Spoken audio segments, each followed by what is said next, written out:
Pag-usapan naman natin ang kahalagahan ng emergency fund. Kasi noong 2019, namatay yung brother ko and nasa Manila kami tapos sa Cebu siya namatay. Kaya kung wala tayong emergency fund, talagang mahirap kasi unang-una hindi tayo makakapunta ng Cebu. Kailangan kasi mag-book agad tayo ng flight papunta ng ibang lugar. And then syempre may mga expenses yan pag talagang may namatay sa pamilya.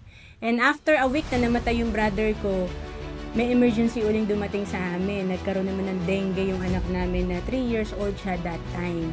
Kaya doon, no, na-experience namin sa ospital. Mahirap na pag may emergency, mahirap maghanap ng hospital, tapos hanapan ka pa ng down payment agad. So, kung wala kang pambayad sa down payment, di ka ma-admit. So, ang natira na lang talaga yung pinakamahal na room. So, kung wala kaming emergency fund, wala kaming pambayad. So, napaka-importante talaga na meron kang fund for emergency purposes. Para hindi natin magamit yung mga investment natin. Again, ang emergency fund, ito yung savings natin na anytime pwede nating hugutin para in case of emergency, hindi natin kailangan mangutang.